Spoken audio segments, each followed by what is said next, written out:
रामायण भारत के सबसे प्रसिद्ध ग्रंथों में से एक है। महर्षि वाल्मीकि द्वारा रामायण में भगवान राम की संपूर्ण जानकारी लिखी गई है, लेकिन कुछ लोग भगवान के होने पर ही सवाल उठाते हैं और रामायण को केवल कहानियों से भरी एक किताब मानते हैं। लेकिन आज के इस वीडियो में हम वैज्ञानिक अध्ययन के आधार पर यह सिद्ध कर देंगे कि रामायण में वर्णन की गई घटनाएं पूरी तरह से सत्य है। तो दोस्तों, पूरी जानकारी के लिए वीडियो को पूरा देखिएगा और चैनल को सब्सक्राइब और वीडियो को लाइक जरूर कीजिएगा।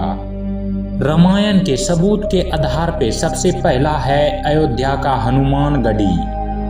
रामायण के अनुसार श्री राम की प्रतीक्षा हनुमान जी इसी स्थल पर करते थे। राम निवास अयोध्या में एक प्राचीन हनुमान मंदिर है जिसे हनुमान गढ़ी के नाम से जाना जाता है और कहा जाता है कि लंका विजय के बाद भगवान श्री राम ने हनुमान जी को यह जगह रहने को दिया था, जिसके कारण इसे हनुमान जी का घर भी कहा जाता है। यहाँ मान्यता है कि श्री राम के दर्शन के पूर्व अयोध्या में श्री हनुमान जी के दर्शन हनुमान गढ़ी में करने से मनोकामना जल्दी पूरी होती है। इसके बाद नंबर 2 पे है हनुमान जी के विशाल पद चिन्ह। रावण द्वारा सीता हरण के बाद जब हनुमान जी माता सीता की खोज में श्रीलंका पहुंचने के लिए समुद्र को पार करने हेतु एक विशाल रूप धारण किए, तब उनके विशाल पद चिन्ह के छाप श्रीलंका के स्थल पर अंकित हो गए। ये अभी भी मौजूद है और ये अभी रामायण के साक्ष्य को दर्शाता है। इसके बाद नंबर 3 पे है सांप के समान सिरनुमा गुफा। रामायण के अनुसार रावण द्वारा सीता का अपहरण करके श्रीलंका में सबसे पहले एक गुफा में रखा गया था। इस गुफा का शीश और इसके चारों ओर की नक्काशी कोबरा सांप की तरह दिखाई देता है और ये श्रीलंका में आज भी उपस्थित है। इसकी उपस्थिति भी रामायण के सबूत को बताते हैं। इसके बाद नंबर 4 पे है रावण का महल। लंका में रावण का महल था जिसमें वो अपनी रानी मंदोदरी के साथ रहता था। हनुमान जी ने अपने पूंछ से रावण की इस विशाल सोने की लंका को जला दिया था, जिसके जले हुए अवशेष आज भी श्रीलंका में देखने को मिलते हैं। इसके बाद नंबर 5 पे है अशोक वाटिका।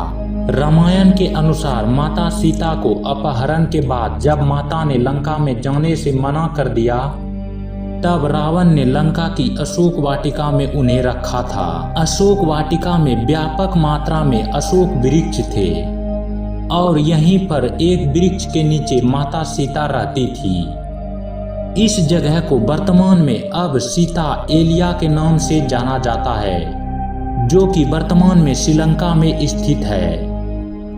इसके बाद नंबर 6 पे है गर्म जल के कुएं। रामायण में बताया गया कि रावण ने अपने दानवीय शक्तियों के प्रमाण के लिए लंका में गर्म जल के कुएं बनवाए थे। इससे गर्म पानी निकलता है जो आज भी श्रीलंका में देखने को मिल जाएगी।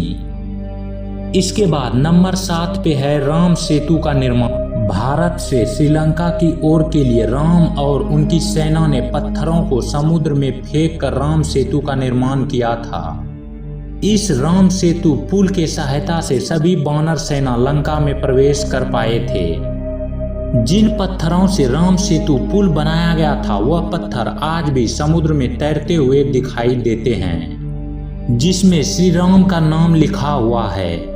नासा ने भी अपने एक शोध के बाद बताया कि यह राम सेतु मानव द्वारा निर्मित है। इसके बाद नंबर 8 पे है द्रोणगिरी पर्वत। रामायण के कथा में उल्लेख किया गया लक्ष्मण और मेघनाथ के युद्ध में मेघनाथ के बाण से लक्ष्मण मूर्छित हो गए थे। उनका बचना लगभग असंभव माना जा रहा था। तब राजवैद्य सुरौन के उपाय के अनुसार द्रोणगिरी पर्वत से सजीवन बूटी लाना था, लेकिन हनुमान जी ने पूरा द्रोणगिरी पर्वत उठाकर ले आए थे, जिसमें से सजीवन बूटी निकालकर लक्ष्मण के प्राण की रक्षा की गई। माना जाता है कि सजीवन बूटी में इतनी शक्ति है कि वो मरने वाले व्यक्ति की प्राण को भी बचा सकता है। लक्ष्मण जी के ठीक होने के बाद हनुमान जी ने द्रोणगिरी पर्वत को उसी स्थान पर रख दिया जो आज भी उत्तराखंड के चमोली गांव में स्थित है। इसके बाद नंबर 9 पे है लेपाक्षी मंदिर। सीता हरण के बाद रावण माता सीता को जिस मार्ग से लंका ले जा रहे थे, उस मार्ग पर राम भक्त जटायु ने रावण को रोकने के लिए युद्ध किया, लेकिन रावण ने जटायु के दोनों पंख काट के उन्हें गंभीर रूप से घायल कर दिया, जिसके बाद वे घायल अवस्था में श्री राम के सामने गिरे और उनकी गोद में ही अपना शरीर त्याग दिया। जिस स्थल पर जटायु गिरे वहां लेपाक्षी मंदिर का निर्माण किया गया, जो आज भी आंध्र प्रदेश में देखा जा सकता है। इसके बाद नंबर 10 पे है पंचवटी। मान्यता है कि जब राम, लक्ष्मण और सीता वनवास के लिए निकले थे तो वह नासिक पंचवटी जंगल में रहते थे। इसी जंगल में लक्ष्मण ने रावण की बहन सुवर्णरेखा की नाक काट दिए थे। ये पंचवटी वन आज भी नासिक में है। इसके बाद नंबर 11 पे है विशालकाय हाथी के अवशेष। श्रीलंका के रक्षक के रूप में रावण ने द्वार पर विशालकाय हाथी को रखा था, जिसे हनुमान जी ने धराशायी कर दिया था। वैज्ञानिक प्रमाणों में लंका की स्थल के पास इतने विशालकाय हाथियों के अवशेष मिले जो सामान्य हाथियों से बहुत बड़े थे। इसके बाद नंबर 12 पे है श्रीलंका की काली मिट्टी। रामायण में बताया गया कि रावण की सोने की लंका श्रीलंका में विशाल स्तर पर फैला हुआ था, जिसे हनुमान जी ने जलाकर राख कर दिया, जिसके प्रमाण का अनुमान वर्तमान में श्रीलंका में मिलने वाली काली मिट्टी से लगाया जा सकता है। आज भी श्रीलंका में बहुत से स्थलों की मिट्टी पूर्ण रूप से काली है। इसके बाद नंबर 13 पे है कोनेश्वर मंदिर। रामायण में उल्लेख है कि रावण ने शिव भक्ति करके भगवान शिव से 10 सिरों का वरदान मांगा था, जिसके बाद रावण ने कोनेश्वर मंदिर की स्थापना की थी, जहां आज भी रावण की आकृतियों को देखा जा सकता है। ये दुनिया का पहला ऐसा मंदिर है जहां रावण की कई आकृतियों को देखा जा सकता है। इसके बाद है जानकी मंदिर। यह नेपाल के जनकपुर शहर में है, जहां पर माता सीता का जन्म हुआ था। इन्हीं के नाम पर यहां जानकी मंदिर का निर्माण किया गया है, जहां पर आज भी लाखों लोगों का आना जाना है।